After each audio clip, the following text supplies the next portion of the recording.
Okay, so allowing 33% on third downs is let me just go make sure that this is actually correct now. Opponent What's your site right now that you're going to? CFBstats.com. Oh, yeah. Okay. Yeah. I usually just go there. It's really easy. Yeah. Okay. So those are Miami's defensive stats. So holding opponents to 33% conversion on third down, only 13 first downs per game, and 85 yards rushing. Got it. They control and then they bust. Well, that's how you lose games, and to your point, Chuck Z, now that I'm on the page, I'm sorry, it took us a minute to get there. This is why that muffed punt against Texas A&M was so impactful, because they were doing less than nothing. So then you give them a 12 or 24-yard field or whatever. That is undoing all of this great work.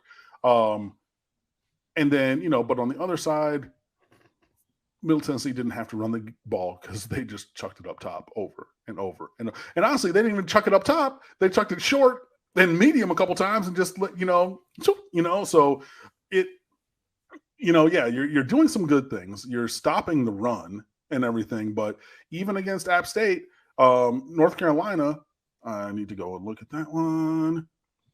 What did they run for? If I could spell. Not Northwestern, North Carolina. I'm getting there. Rushing per game. Against App State, they ran for 215. So, yeah, that game was just we're going up and down the field. They ran for only 66 against Notre Dame and lost. Okay. That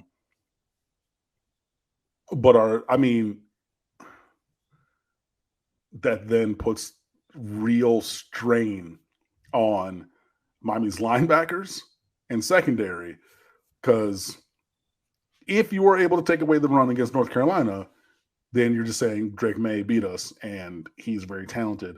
And I'm not sure that Miami is going to be able to take away the run against North Carolina, because they're still running from 2019. That one game, 20. They're still running. And that was a game where we're going to take away, or we're going to work on the run, but, we're going to try to cover up the pass and everything, because, Sam Howell, not Hartman, Howell, is prolific in throwing the ball and blah, blah, blah.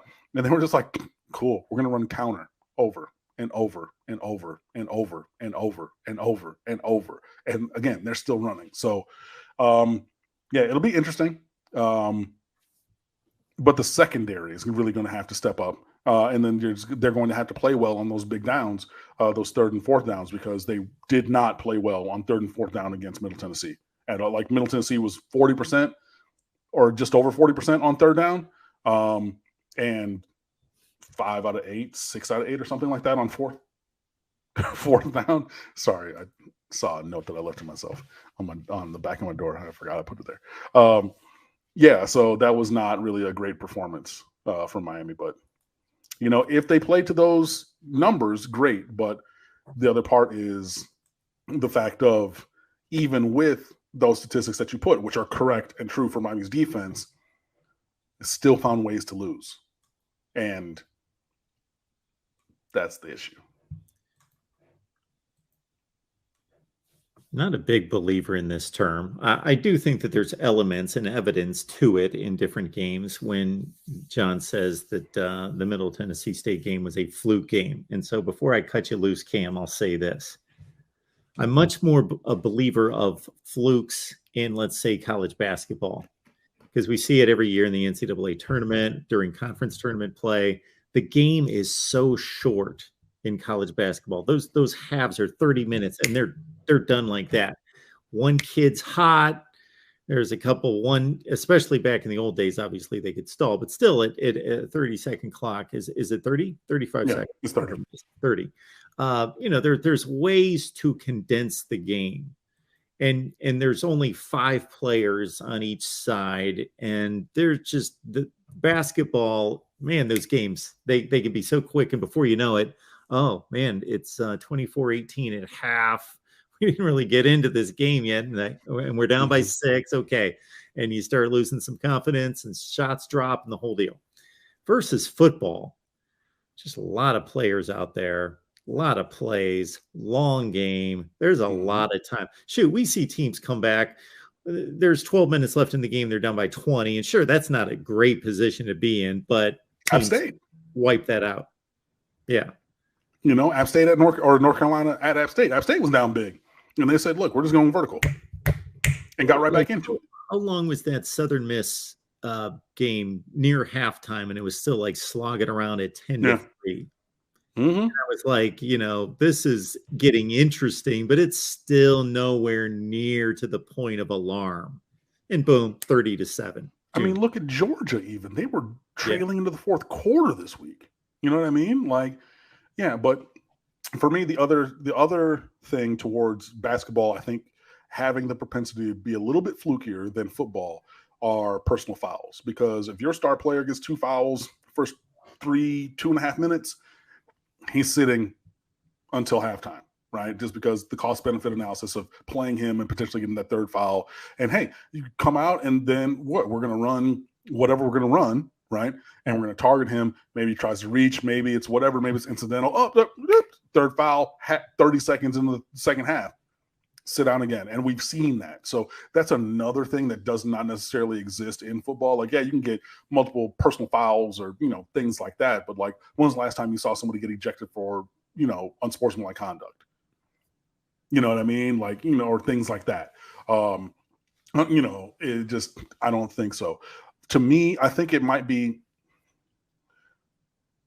I agree with you that it's improbable that if Miami and Middle Tennessee played again at all, let alone multiple times, I am dubious to the fact that that game would play out that way and the result would be the same again, right? Now, maybe if you do it 20, 25, 30 times, okay, maybe you get 1 or 2, but like if you ran another 9, so you play them 10 times, nah. I just don't see it, right? What I take from that game that gives me pause for this game is what they did can be done again by a team who is more talented and better on offense in that style of offense, such as North Carolina. That's where I think them doing it and it working that way was a perfect storm, a confluence of factors that make it fluky that they did that against Miami in this game this year.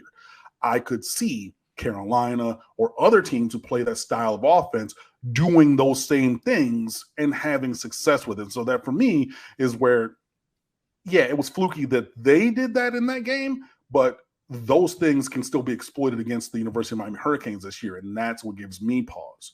So I agree with you, kind of. It was fluky that Middle Tennessee hit all of their, you know, home run shots and everything, and end up, yes, okay, cool. Then you got 3 turnovers in the first 7 snaps, including interceptions on the first 2 plays, including one as a pick 6. You get a fumble, you get 3 short. Okay, yes, I agree with you. There were a lot of fluky things for them to win, but the things that they demonstrably did, especially on offense against our defense, are repeatable. And for that reason, I have concerns.